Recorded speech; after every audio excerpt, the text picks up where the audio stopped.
6 weeks after the initial incident, the criminal case against Dr. Richard Hastings was approaching trial, and the international scope of the investigation had expanded beyond anything initially anticipated.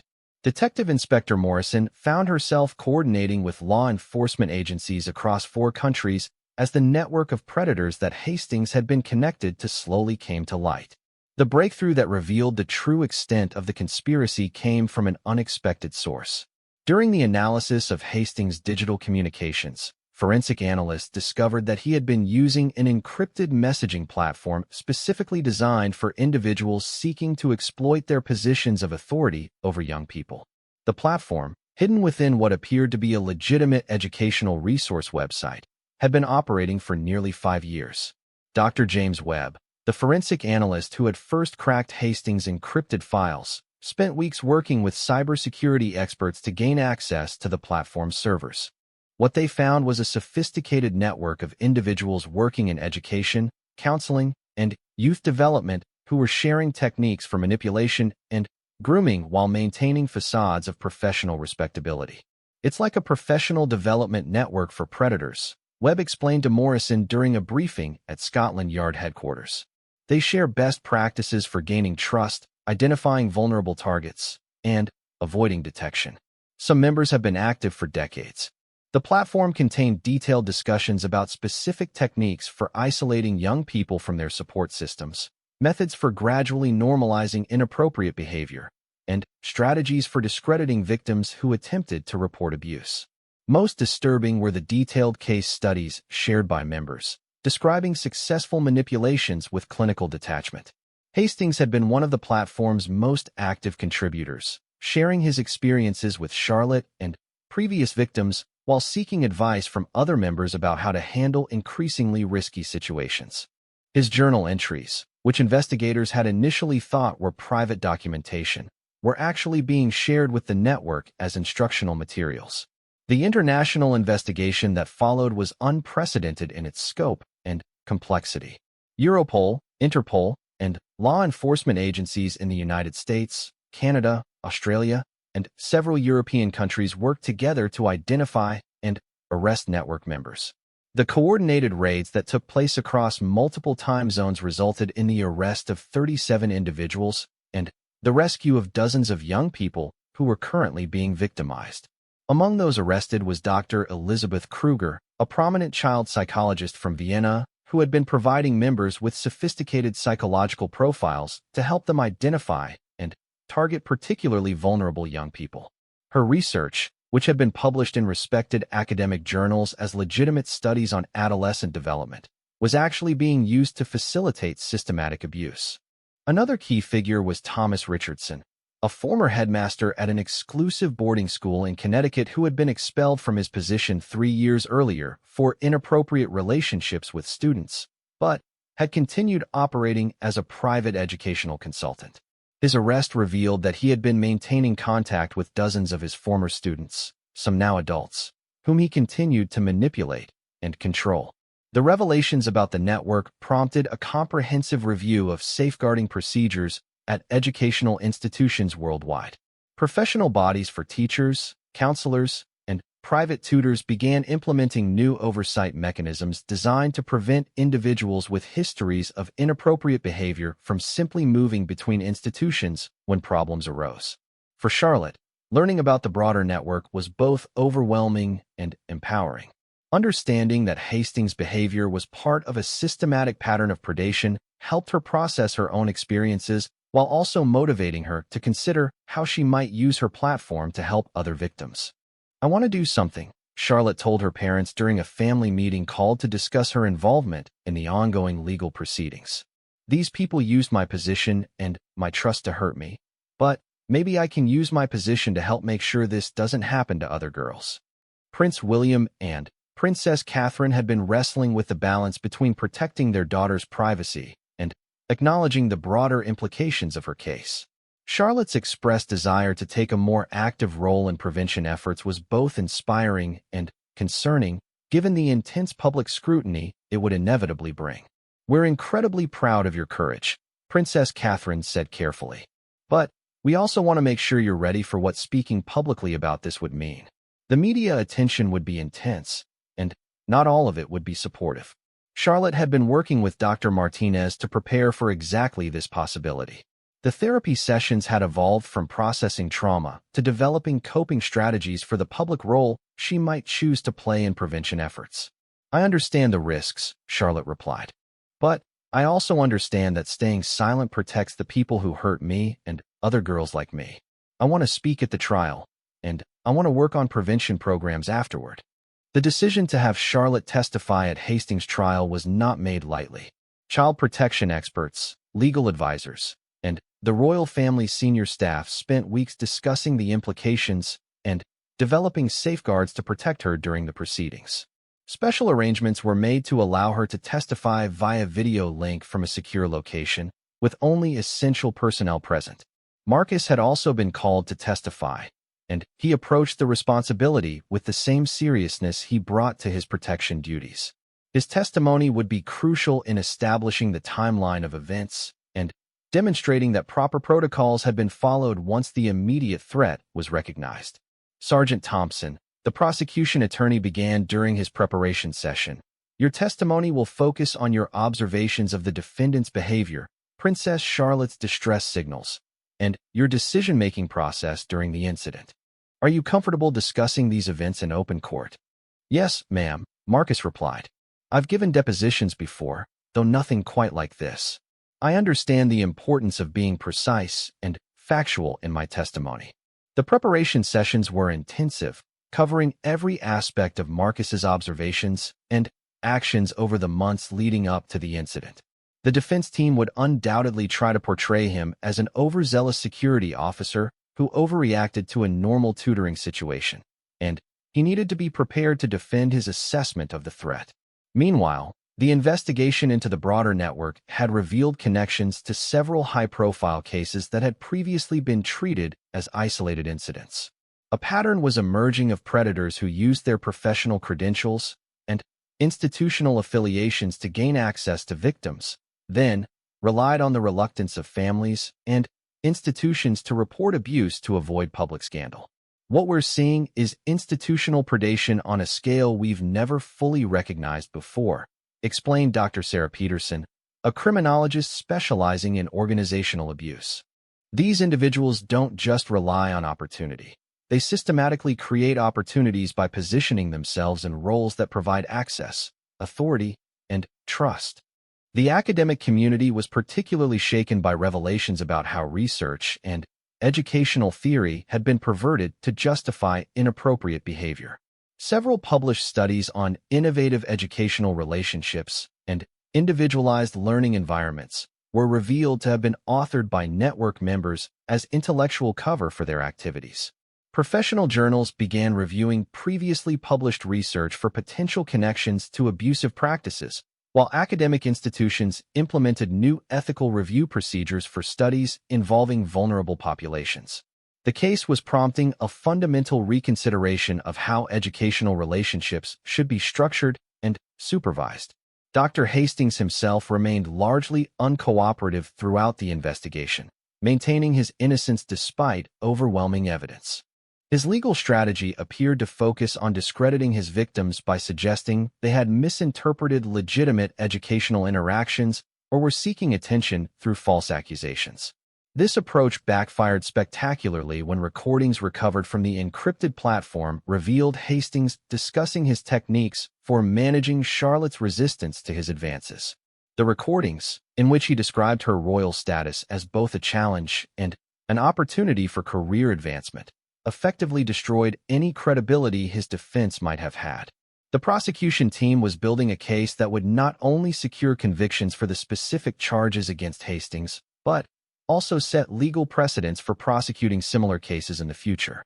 The evidence of systematic planning and international coordination elevated the charges beyond individual acts of abuse to conspiracy and organized criminal activity. As the trial date approached, Charlotte continued her work with Dr. Martinez to prepare for what would be one of the most challenging experiences of her young life. The therapy sessions now included specific techniques for managing anxiety during testimony and maintaining emotional composure while recounting traumatic events. Remember that testifying is an act of power, not powerlessness, Dr. Martinez reminded her. You're choosing to speak your truth, to hold someone accountable for their actions, and to potentially protect other young people from similar harm.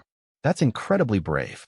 The media management strategy for the trial was unprecedented in its scope and complexity.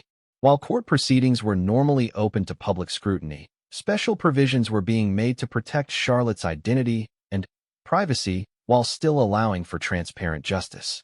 The balance between public interest and victim protection was being carefully calibrated to set appropriate precedents for future cases involving high-profile victims. Marcus spent his final preparation sessions reviewing security protocols for the courthouse and surrounding area. Even though Charlotte would testify remotely, there were concerns about protests, media attention, and potential threats from individuals who viewed the case as an attack on educational authority or institutional privilege. The case had already generated significant public debate about power dynamics in educational relationships, the adequacy of current safeguarding procedures, and the responsibility of institutions to protect vulnerable young people from predators operating within their systems. Charlotte's upcoming testimony would be the culmination of months of investigation and preparation, representing not just her personal journey toward justice, but a broader reckoning with institutional failures that had allowed systematic abuse to flourish unchecked. The trial would begin in 1 week, and, with it, a new chapter in both Charlotte's life and the ongoing fight to protect young people from those who would exploit positions of trust and authority for personal gratification. The investigation into Dr. Richard Hastings expanded rapidly over the following week as Detective Inspector Sarah Morrison and her team uncovered disturbing patterns that extended far beyond the incident at Kensington Palace. What had initially appeared to be an isolated case of inappropriate behavior was revealing itself to be something much more systematic and calculated. Morrison's team had seized Hastings' computer equipment, personal files, and communication devices within hours of his arrest. The digital forensics unit worked around the clock to analyze the contents, and their findings painted a picture of a predator who had carefully cultivated his position to gain access to vulnerable young people. The breakthrough came when forensic analyst Dr. James Webb discovered encrypted files hidden deep within Hastings' laptop hard drive. The encryption was sophisticated, suggesting either advanced technical knowledge or assistance from someone with cybersecurity expertise. When the files were finally decrypted, they revealed a detailed journal spanning 3 years, documenting Hastings' methodical approach to gaining positions of trust with prominent families. Inspector Morrison, Dr. Webb called from his workstation in the Scotland Yard Cybercrimes Unit. "You need to see this immediately." Morrison hurried across the lab to Webb's computer screen, where lines of text were scrolling past in neat chronological order. Her expression grew increasingly grim as she read the entries, each one documenting Hastings' observations about potential targets, their vulnerabilities, and his strategies for isolating them. The journal entries were clinical in their detachment, describing teenage girls as subjects and documenting their emotional responses to various forms of manipulation. Hastings had rated his targets based on factors like family wealth, social isolation, and likelihood to report inappropriate behavior. Charlotte had been assigned the highest risk-reward ratio due to her royal status and the potential for influence over her future decisions. More disturbing were the references to other families and educational institutions where Hastings had worked previously. The journal contained detailed accounts of inappropriate relationships with at least 6 other young women over the past decade, each relationship carefully planned and executed to minimize the risk of exposure. Morrison immediately contacted the families mentioned in the journal, beginning the difficult process of reaching out to previous victims. Many had never reported their experiences, having been convinced by Hastings that they were willing participants in educational relationships that pushed conventional boundaries for their intellectual development. Sarah Collins, now 22 and working as a research assistant at Oxford University, was one of the first previous victims to come forward. Her family had hired Hastings as a private tutor when she was 16, preparing for her university entrance examinations. The tutoring had initially been completely professional, but gradually evolved into something that made her uncomfortable. He had a way of making you feel like you were the most intelligent person in the room, Sarah explained during her interview with Morrison. He would tell me that conventional educational relationships were limiting my potential, that truly gifted students needed to explore ideas and experiences that others couldn't understand. Sarah's account matched patterns documented in Hastings' journal with disturbing accuracy. He had systematically isolated her from family and friends, convincing her that their intellectual relationship was something special that required secrecy. When she finally tried to resist his advances, he had manipulated her emotions by threatening to withdraw his recommendation for university admission. I never reported it because I was afraid no one would believe me, Sarah continued. He was so respected, so articulate in explaining why everything was educationally necessary. It took me years to understand that what happened wasn't my fault. Meanwhile, at Kensington Palace, Charlotte was working with trauma counselors to process her experiences while trying to maintain some sense of normalcy in her daily routine. The family had made the difficult decision to pause her public appearances while she focused on recovery, though they were careful to frame this as a temporary adjustment rather than a complete withdrawal from royal duties. Dr. Rebecca Martinez, Charlotte's therapist, was a specialist in adolescent trauma with particular experience in cases involving abuse of power and authority. Her sessions with Charlotte were designed to help the young princess understand that she was not responsible for what had happened and to rebuild her sense of personal agency. The most important thing to understand, Dr. Martinez explained during one of their sessions, is that predators like Dr. Hastings are experts at making their victims feel complicit in inappropriate behavior.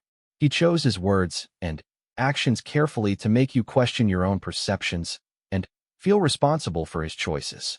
Charlotte had struggled initially with feelings of shame and self-blame, wondering if she had somehow encouraged Hastings' behavior or misunderstood his educational intentions.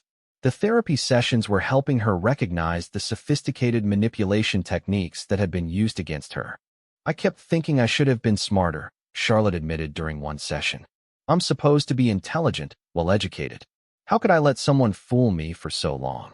Intelligence has nothing to do with vulnerability to manipulation, Dr. Martinez replied gently. In fact, many predators specifically target intelligent young people because they can be made to feel that they should have known better. You did nothing wrong. And recognizing the manipulation now shows exactly how smart you are. The investigation had also revealed significant failures within the royal household's vetting procedures. Hastings' background check had been conducted by an external security firm that had failed to identify several red flags in his employment history. Previous employers had been contacted, but the questions asked had focused on academic qualifications rather than behavioral concerns. Colonel Whitfield found himself at the center of a comprehensive review of protection protocols that went far beyond physical security to include psychological and emotional threats. The realization that the royal family's children could be vulnerable to predators operating within the household itself had prompted a complete overhaul of hiring practices and ongoing supervision procedures. We've been thinking about protection in terms of external threats, Whitfield explained to the review committee. Terrorists, kidnappers, physical attacks from strangers. We failed to adequately consider the possibility that threats could come from people we vetted and trusted with access to the family. New protocols were being developed that would include psychological evaluations for all staff with direct access to royal children, ongoing monitoring of their interactions, and clear reporting procedures for any concerns raised by security personnel. The dismissed reports that Marcus had filed were being used as case studies and training materials for future security teams. Marcus himself had become something of a reluctant hero within the protection unit, though he remained uncomfortable with the attention. His decisive action had not only saved Charlotte from further abuse, but had also exposed systemic weaknesses that needed to be addressed to protect future generations of the royal family. I was just doing my job, Marcus insisted during a team meeting where his actions were being discussed as a model for appropriate response to suspected threats. Any of you would have done the same thing in that situation. But his colleagues knew better. The same situation had been developing for months, with multiple opportunities for intervention that had been missed or ignored. Marcus's willingness to break protocol and risk his career had made the difference between continued abuse and Charlotte's protection.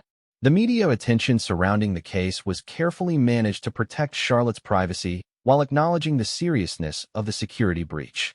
The official statement from Buckingham Palace confirmed that a member of Princess Charlotte's educational staff had been suspended and was under investigation for inappropriate conduct, but provided no details about the specific nature of the allegations.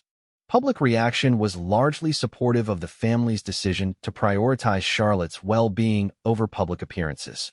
Editorial writers praised the Royal Protection Unit's response while calling for broader discussions about safeguarding young people in educational settings. Dr. Hastings, meanwhile, was being held in custody pending formal charges. His legal team was attempting to negotiate a plea agreement that would avoid a public trial, arguing that the media attention would be prejudicial to their client's right to fair proceedings. However, the Crown Prosecution Service was preparing for a trial that would set important precedents for cases involving abuse of authority in educational contexts. The psychological evaluation of Hastings conducted during his custody revealed a sophisticated understanding of manipulation techniques combined with a complete lack of empathy for his victims. The forensic psychologist described him as a textbook example of an institutional predator who used legitimate authority to facilitate abuse. As the third week of investigation concluded, Morrison's team had identified a total of 9 potential victims spanning Hastings' entire career as a private tutor. Each case shared similar patterns of gradual boundary violations disguised as educational innovation, followed by manipulation to ensure silence.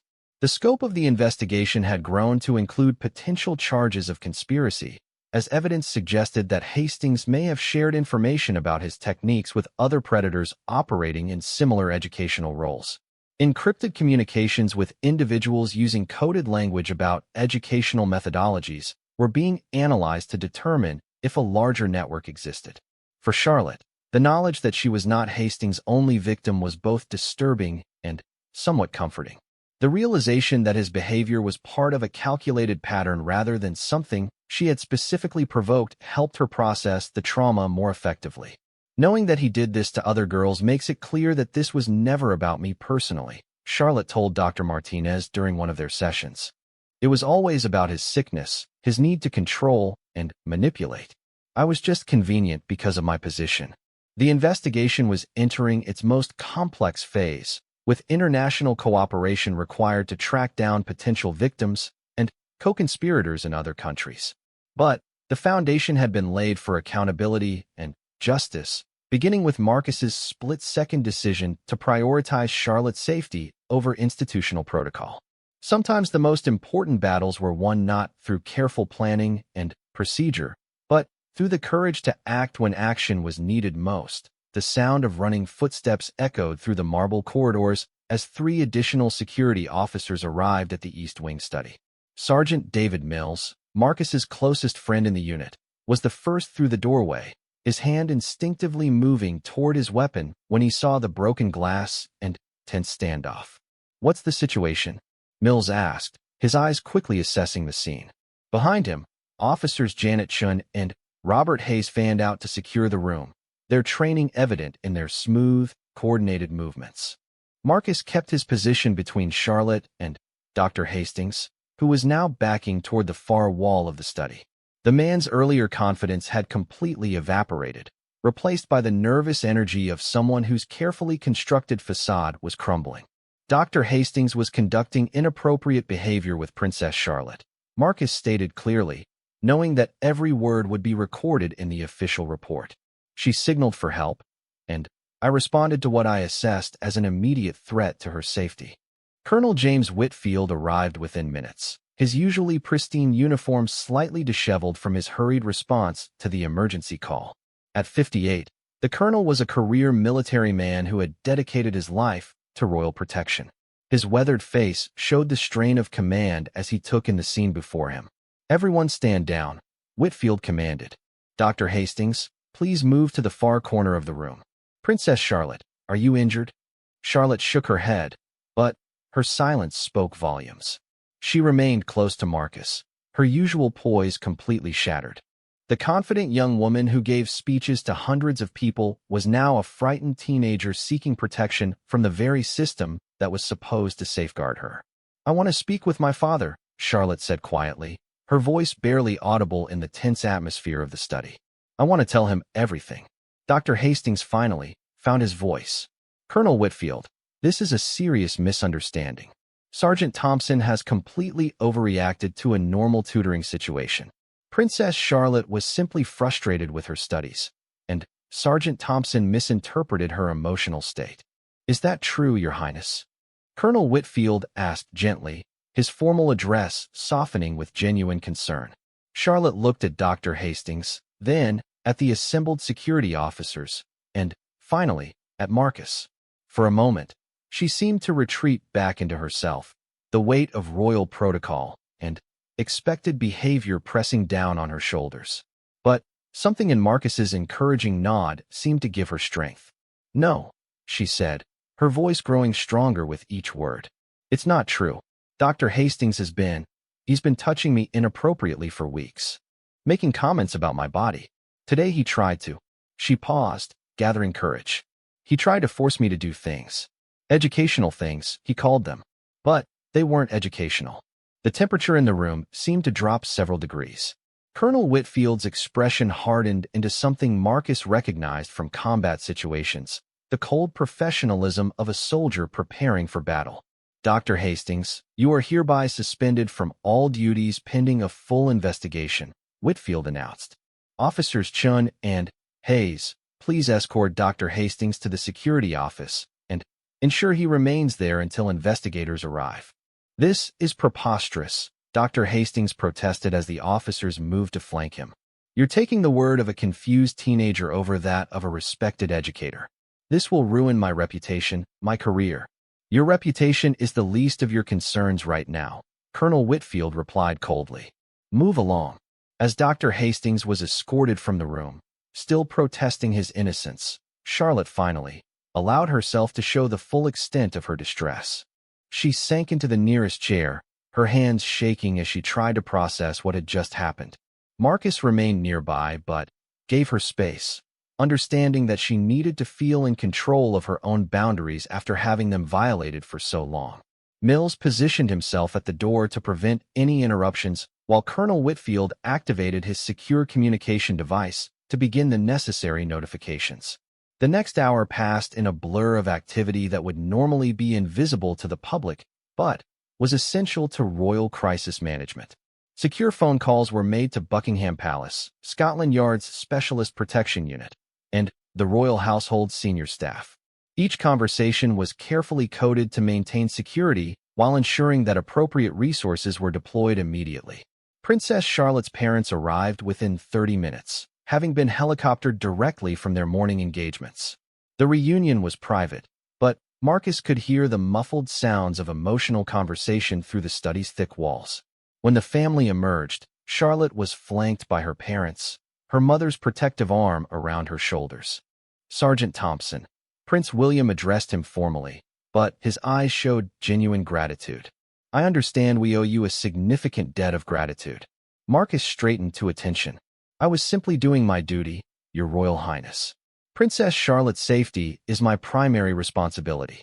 "Your duty, yes," Princess Catherine interjected, her voice thick with emotion. "But also your courage. Not everyone would have acted so decisively when faced with such a situation." The formal investigation began that afternoon with the arrival of Detective Inspector Sarah Morrison from Scotland Yard's Child Protection Unit. Morrison was a veteran investigator with 23 years of experience in handling sensitive cases involving minors. Her reputation for thoroughness and discretion had made her the go-to investigator for high-profile situations requiring both legal rigor and media management. Morrison's first interview was with Marcus, conducted in the palace's security briefing room. The questions were detailed and sometimes repetitive, designed to establish a clear timeline of events and identify any potential weaknesses in his account. "Sergeant Thompson, you mentioned that you had concerns about Dr. Hastings for several months," Morrison noted, consulting her tablet. "Can you explain why you didn't take more decisive action earlier?" Marcus chose his words carefully. "Inspector, My concerns were initially based on observations of behavior that seemed unusual but not definitively inappropriate. Princess Charlotte's body language, changes in her demeanor after tutoring sessions, Dr. Hastings' insistence on privacy for their meetings.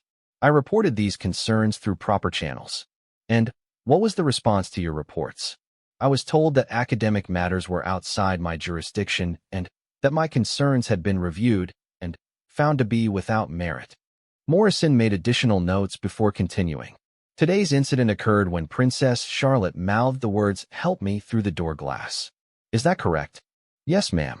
She was clearly in distress and asking for assistance. Given the context of my previous concerns and her obvious fear, I assessed the situation as requiring immediate intervention. Even though this meant breaking protocol and potentially damaging your career, Marcus met her gaze directly. Inspector, my oath is to protect members of the royal family from all threats, internal and external. Princess Charlotte was clearly in danger, and waiting for proper channels could have resulted in further harm. I made the only decision my training and conscience allowed. The interview continued for another hour, covering every detail of Marcus's interactions with Dr. Hastings, his observations of Charlotte's behavior, and the specific events leading up to his decision to break down the door. Morrison's questions were thorough but not hostile, and Marcus began to sense that the investigation was being conducted with the seriousness it deserved. Meanwhile, Charlotte was being interviewed by specialists trained in child psychology and trauma counseling. The process was gentle but comprehensive, designed to gather evidence while minimizing additional emotional harm. Her parents remained close by but not present during the interviews, respecting both the legal process and their daughter's need to speak freely about her experiences. Dr. Hastings, now in custody, had requested legal representation and was refusing to answer questions without his attorney present. His confident demeanor from earlier in the day had completely disappeared, replaced by the careful defensiveness of someone who understood the serious nature of the charges being considered. The palace's communications team was already working on managing the inevitable media attention. While the specific details of the investigation would remain confidential, the fact that a member of Charlotte's educational staff had been suspended pending investigation would need to be addressed publicly. The challenge was protecting Charlotte's privacy while maintaining public confidence in royal security procedures. As evening fell over the palace grounds, Marcus found himself in Colonel Whitfield's office, facing what he expected to be disciplinary action for breaking protocol. Instead, he was met with something he hadn't anticipated. "Sergeant Thompson," Colonel Whitfield began, "in 32 years of military service, I've seen many instances of soldiers faced with impossible choices between following orders and doing what's right. Today, you chose correctly, and I want to commend you for your decisive action." Marcus felt a wave of relief wash over him. "Thank you, sir. I was prepared to face consequences for my actions." "There will be no consequences," Whitfield assured him. "In fact, I'm recommending you for commendation. The breakdown in our reporting system that allowed your concerns to be dismissed is being reviewed at the highest levels. Changes will be made to ensure that this type of situation cannot occur again." That evening, as Marcus completed his shift and prepared to head home, he reflected on the events of the day. The investigation would continue for weeks, and the full extent of Dr. Hastings' inappropriate behavior would gradually come to light. But Charlotte was safe, the threat had been neutralized, and the royal protection system was already being reformed to prevent similar failures in the future. As he walked through the palace gates into the London evening, Marcus realized that this day had changed not just Charlotte's life, but his own understanding of what it truly meant to serve and protect. Sometimes the greatest courage wasn't found in following orders, but in knowing when those orders needed to be broken to uphold a higher duty. The investigation was far from over, but the first crucial step had been taken. Charlotte's voice had been heard, her truth believed, and her safety restored. For Marcus, that was worth any risk to his career or reputation. Hook. When duty meets desperation, even the most trained protectors must choose between protocol and conscience. What happens when a single moment of eye contact changes everything a royal guard thought they knew about their sacred oath? The morning sun cast long shadows across the cobblestone courtyard of Kensington Palace as Sergeant Marcus Thompson adjusted his ceremonial uniform for the third time. At 32, he had served in the Royal Protection Unit for 8 years, but today felt different. There was an electricity in the air that made his skin prickle with unease. Marcus had joined the Royal Guard after completing 2 tours with the Special Air Service in Afghanistan. The transition from active combat to ceremonial duty had been jarring at first. Instead of hunting insurgents through dusty villages, he now stood motionless for hours, watching for threats that rarely materialized. But the pay was good, the honor genuine, and after losing 3 close friends to roadside bombs, Marcus welcomed the relative peace of palace duty. Princess Charlotte, now 15, had been under his protection detail for the past 2 years. He had watched her grow from an awkward 13-year-old into a poised young woman who carried herself with the natural grace expected of royalty. She was different from her brothers, more observant, more questioning of the rigid protocols that governed every aspect of her life. Marcus remembered the first time he had noticed something was wrong. It was during a charity event 3 months ago at the British Museum. Charlotte had been giving a speech about youth education initiatives when she stumbled over her words, something that never happened. Her eyes had darted nervously toward a man in an expensive suit standing near the back of the room. When Marcus followed her gaze, the man had already disappeared into the crowd. Dr. Richard Hastings had joined Charlotte's educational team 6 months earlier as her private tutor and academic advisor. On paper, his credentials were impeccable. Oxford graduate, former professor at Cambridge, published author on adolescent psychology. The royal household had conducted their usual background checks, and everything had come back clean. Too clean, Marcus had thought at the time, but he kept his suspicions to himself. The first red flag had been subtle. During their weekly security briefings, Marcus noticed that Dr. Hastings always seemed to know Charlotte's schedule in advance, often suggesting changes to her educational activities that would isolate her from other staff members. When Marcus questioned these modifications, Hastings would cite educational research about the benefits of one-on-one learning environments for gifted students. Marcus had tried to discuss his concerns with his commanding officer, Colonel James Whitfield, but was told that academic matters were outside his jurisdiction. His job was to protect Charlotte from physical threats, not to interfere with her education. The colonel had been clear that any further questioning of Dr. Hastings' methods would be seen as overstepping boundaries. But Marcus couldn't shake the feeling that something was terribly wrong. It was in the small details that others missed. The way Charlotte's shoulders tensed whenever Dr. Hastings entered a room. How her usual bright chatter would fade to uncomfortable silence during their sessions. The dark circles under her eyes that makeup couldn't quite hide. 3 weeks ago, Marcus had been stationed outside the library during one of Charlotte's private tutoring sessions. The thick oak doors muffled most sounds, but he could hear the low murmur of conversation. Then, Charlotte's voice had risen sharply, saying, "No, that's not appropriate," followed by a heavy silence. When the session ended 20 minutes early, Charlotte had emerged looking pale and shaken. Dr.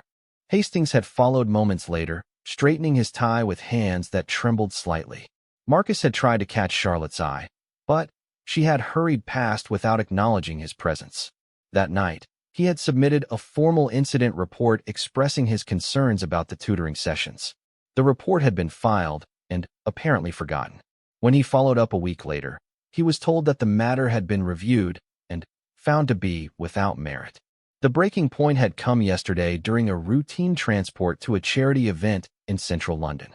Charlotte was scheduled to visit a youth center in East London, where she would spend the afternoon with disadvantaged teenagers as part of her community service duties.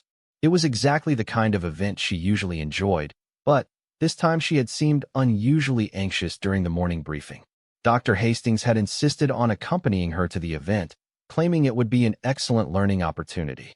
He had arranged to ride in the same vehicle as Charlotte, something that went against standard security protocols, but had been approved by someone higher up the chain of command.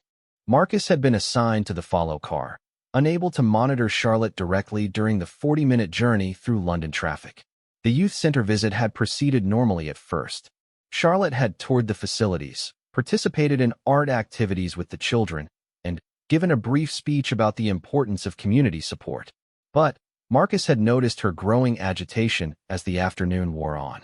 She kept glancing toward Dr. Hastings, who maintained his usual position at the edge of the room, taking notes on a tablet. During the final activity, a group discussion about future aspirations, one of the teenagers had asked Charlotte what she wanted to do when she was older. For a moment, her composure had cracked completely. "I want to be free," she had said, her voice barely above a whisper. The comment had been laughed off as teenage rebellion, but Marcus had seen the desperation in her eyes. Now, as he prepared for today's assignment, Marcus felt the weight of his responsibility more heavily than ever. Charlotte was scheduled for another private tutoring session with Dr. Hastings, this time in the palace's East Wing study. The session was expected to last 3 hours, covering advanced literature and philosophy. Marcus would be stationed in the corridor outside, as always, powerless to intervene unless there was a clear and immediate threat. He checked his radio one final time and began the walk to his assigned position. The palace corridors were quieter than usual, with most of the staff attending to duties in other wings. As he rounded the corner toward the East Wing, Marcus saw Dr. Hastings arriving with his usual leather briefcase and tablet. The man nodded politely as they passed, but Marcus caught something in his expression that made his blood run cold. There was an anticipation there, a predatory satisfaction that had nothing to do with academic instruction. Marcus took his position outside the study door at exactly 9 o'clock. Through the thick glass panels, he could see Charlotte already seated at the mahogany desk, her posture rigid with tension. Dr. Hastings was arranging papers and books, speaking in low tones that Marcus couldn't make out through the soundproofed walls. For the first hour, everything seemed normal. Marcus could see movement in the room, the occasional gesture as Dr. Hastings explained some concept or Charlotte asked a question. But, as time passed, he noticed that their positions had shifted. Dr. Hastings had moved his chair closer to Charlotte's, and she seemed to be pressing herself back against her own chair, creating distance. At 10:30, Marcus saw Dr. Hastings stand and move to close the window blinds. This was unusual, as the natural light from the garden was considered beneficial for study sessions. When the blinds were drawn, Marcus could no longer see clearly into the room, only vague shadows moving behind the frosted glass. 20 minutes later, Charlotte appeared at the door. But, instead of opening it to leave, she pressed her face against the glass panel, her eyes wide with fear. Marcus stepped forward, concerned, but she shook her head almost imperceptibly, glancing back into the room. That's when Marcus saw her mouth moving, forming words that made his heart stop. "Help me," she mouthed silently, her lips moving with deliberate care to ensure he could understand. "Please help me." Marcus felt every instinct screaming at him to burst through that door. But 8 years of military discipline held him in place. Protocol dictated that he radio for backup, file a report, follow the proper channels. But Charlotte's terrified eyes told him that proper channels had failed her. Whatever was happening in that room, it couldn't wait for bureaucratic processes. He keyed his radio with trembling fingers, requesting immediate backup to the East Wing study.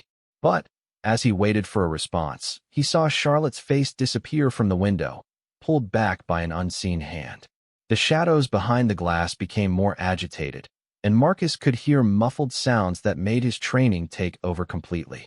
The sound of breaking glass echoed through the corridor as Marcus's fist connected with the door panel. Shards scattered across the marble floor as he reached through to unlock the door from the inside. 8 years of protecting royalty, 2 tours of combat duty, and a lifetime of following orders had all led to this moment when duty and conscience finally aligned.